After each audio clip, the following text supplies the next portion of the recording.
We've been living in Copenhagen since 2017, and we love living in Copenhagen and calling it home, but that doesn't mean that it's necessarily right for you. There are 97 other municipalities in Denmark spread over 5 regions, plus another 194 countries that you could move to. So we're going to help you figure out in this video if moving to Copenhagen is the right thing for you. Yeah, and the first reason why Copenhagen may not be for you is if you're on a budget. Now, Copenhagen's always in the top 10 list of the world's most livable cities, but the flip side of that is also always in the top 10 list for the world's most expensive cities. And Always a catch. always a catch. Nothing comes free, and that's certainly the case here in Copenhagen. And it comes through everything. Housing is expensive, food is expensive, going out is expensive, everything is expensive here. And it's just something that you have to realize is that if you're going to be coming here to Copenhagen, especially if you're coming from a place that's going to be at a lower cost of living, either elsewhere in Europe or elsewhere in the world, that it's certainly going to be a price point that may shock you. That's just the exchange rate looking into krona. So be aware of what things are going to cost as you come here. The good thing is typically wages are higher than other places. So especially for us, we find that our standard of living is comparable to how it was in the US, and we take home more or less the same as we did before. Also, if you're a student, be aware. You have to be careful as you're going on a budget. The good thing is there are programs like ASU that you can go into to be able to get some money in your pocket as you're doing your studies. Or a student job. Or a student job. There's certainly ways that you can get by. It's a place that many people move to and thrive in, so it's not as if you can't do it as well. Yeah, just make sure that you're planning and taking all that into consideration. It's not necessarily a city that you want to move to with only the savings in your account and figure, I'll just get a job eventually and it'll all work out. Most people do move here for work or to study and have a bit of a financial plan in mind, so make sure that that's you if you decide that you want to move to Copenhagen. Another reason that moving to Copenhagen might not be for you is if you struggle being around a lot of drinking. We've talked about this on our channel before, but in Denmark, drinking is a big part of the culture. Now, that doesn't mean that everybody is wasted all the time, but what it does mean is even things in a professional setting may include opportunities where there will be alcohol. It's very common to have some professional socializing at a Friday bar, or even things like Christmas celebrations in Denmark, which are going to have a lot of alcohol at them. Doesn't mean that you need to partake, but it does mean you'll be around it a lot. And even something like a more private and intimate affair, like a dinner party in Denmark, is usually going to involve a lot of bottles of wine or beer well after the final course has been served. So you should expect a lot of chatting and conversation and the night to continue with more alcohol. Yeah, and you'll definitely see it around the city as well. Copenhagen, especially in the city center, has a number of bars. It's a bit of a university town. There's plenty of students that are here, whether it's for their gymnasium or their university education. So there's certainly lots of places for the little kids to go out and drink, and they certainly do. You'll find a whole bunch of bars that are open a lot later than we were certainly used to in the U.S. And Philadelphia, where we come from, last calls at 2 a.m. But here you find bars are typically open until 5 a.m. and some go well into when the sun comes up in the morning, even in the middle of winter time. Yeah, it all depends on the permit that they have, and if that permit allows them to be open later, they will be. Yeah, and you'll see it on the streets, and in fact, it's always kind of a bit of an experience on a Friday and Saturday night, seeing people going around the city and carousing. I mean, it's one of the reasons why if you want to have maybe a quieter place to live in Copenhagen, the city center probably isn't the place for you, just because there are so many bars, and you'll hear people, doing what people do when they're drunk on a Friday and Saturday night into the wee hours of the morning. Yeah, and that doesn't mean that you can't find somewhere a little bit quieter to live, or that you can't survive in Denmark or in Copenhagen if you aren't a drinker. It just means that you're probably often going to be asked or offered a drink. And if you have a fragile sobriety, or if you're just a person that doesn't like to be around that much alcohol, it may be a little bit difficult, and even more difficult in a city like Copenhagen. Now, we've mentioned it before that Danes have a bit of a reputation for being a little bit difficult to maybe get to be friends with, and that's one of the other reasons why maybe you shouldn't move to Copenhagen, and that's if you plan to be friends with locals right away. Probably not going to be the case. And again, there's a lot of really good and very reasonable reasons why Danes tend to be a little bit difficult to become friends with. A lot of it is because they tend to have smaller circles of friends, so they're not necessarily going to have a whole bunch of, maybe we'd call them kind of bar friends, as are more common maybe in the U.S. Acquaintances. But also on this, I think it's also the fact that you're the newbie. I mean, you're the one that's moving to a place where everybody has been living for some period of time. And so they have friends. And even if you come here for work, you may find that your colleagues that you're super friendly with and have breakfast with in the morning aren't necessarily going to go out with you on a Friday or Saturday night as well. It's kind of typical to have kind of your work life and your private life held a little bit separate outside of maybe some work functions. But it's not all gloom, doom, and loneliness. A thing about an international city like Copenhagen is that, sure, you may not make a lot of Danish local friends right away, but it is a very international city, and there's a lot of people that are moving to Copenhagen constantly. So it doesn't prohibit you from making any friends. They're probably just going to be international people or people who have moved there from other parts of Denmark that are kind of in the same situation as you, looking for friends.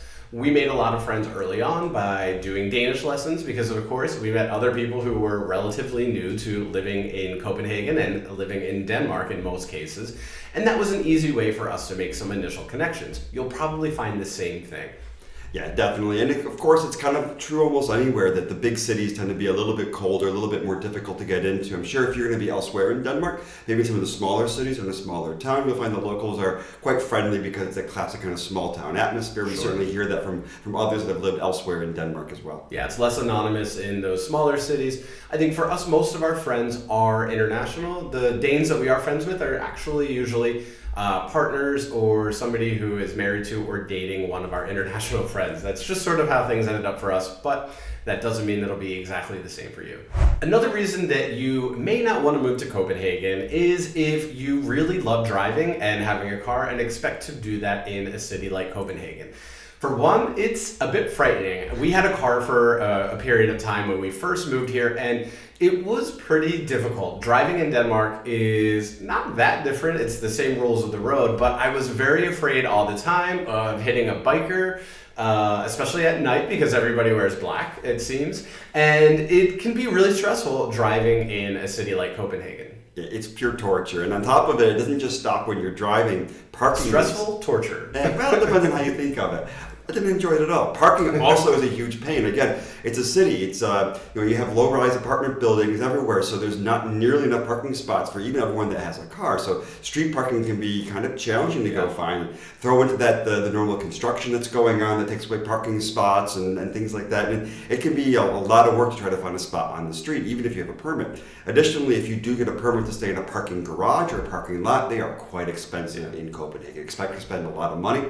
And on top of that, if you come here for work and you do have a company car, say in your offer, know that like everything in Denmark, it gets taxed. So it could be quite expensive. We found that to have a car here was roughly about $700 US a month, which is probably twice as much as it would cost to have a car in the US. And that was a company car payment. That was a company car as well. Yeah. Yeah, I mean, when we had the car, it almost was such a hassle. Like, we barely drove anywhere. Sometimes I wish that we had one, but when we do, say, want to take a road trip or drive somewhere else in Denmark or even over the bridge into Sweden, we usually just rent a car, and that's fine as well. I actually, as a resident of the city, really like that Copenhagen isn't built for cars, especially a lot of American cities are really car-centric, which means that it's basically just a giant garage for people to park their cars on the street. But in Copenhagen, I find that, sure, it's annoying if you do need a car and are trying to park, but it's really nice that the city is really designed for people, for walking, for biking, for places to be outside, and not necessarily for you to park your car.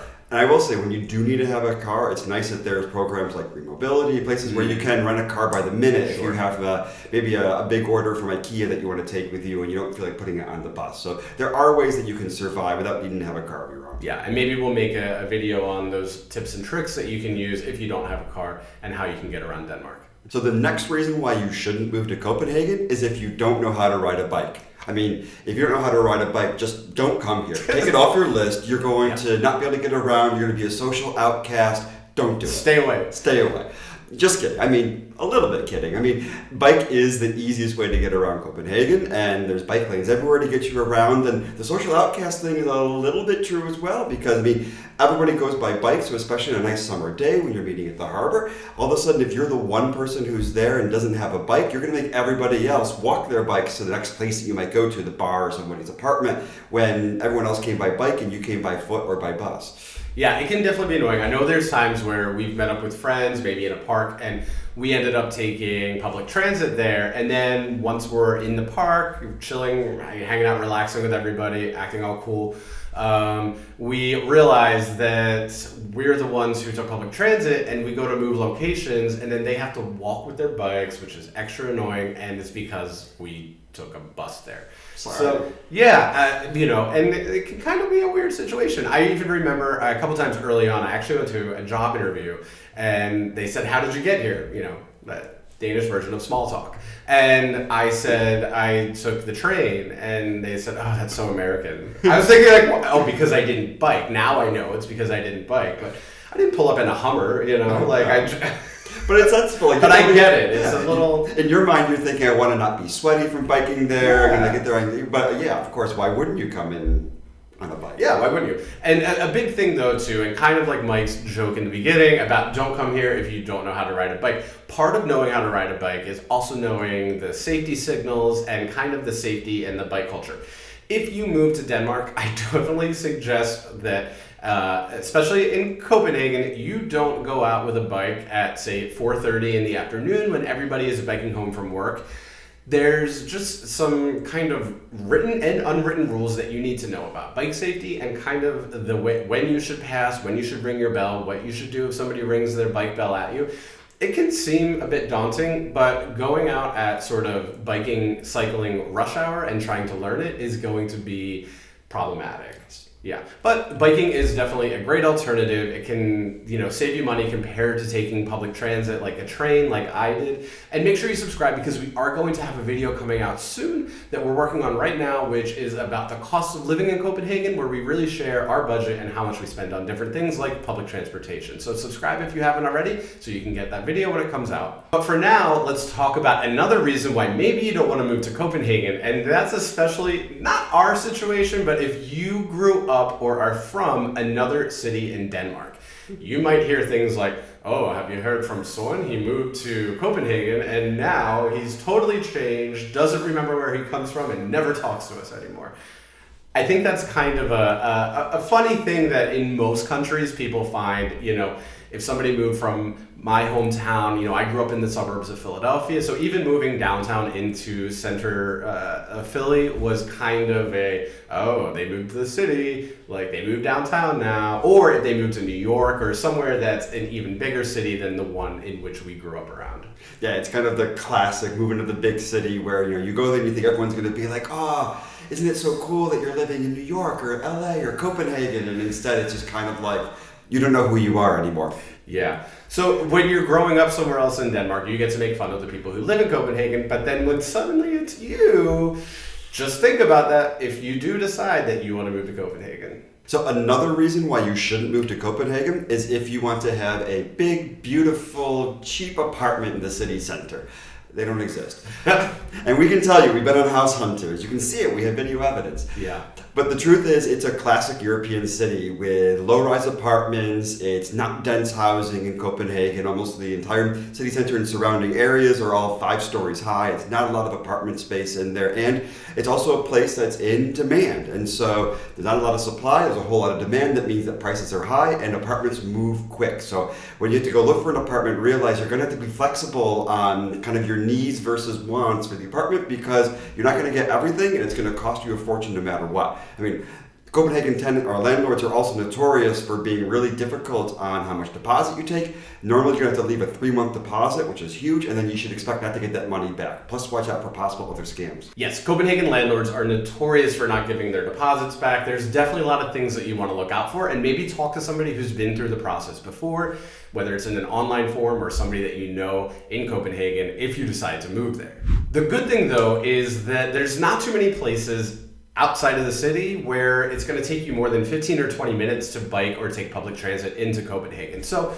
if you want to live in an area that's near Copenhagen but not in the city center, you may have an easier time finding a place. You may be able to get a bigger place or a place with a garden or yard, and that can make it a little bit better than trying to compete with all of the people that are looking to live in the center of the city.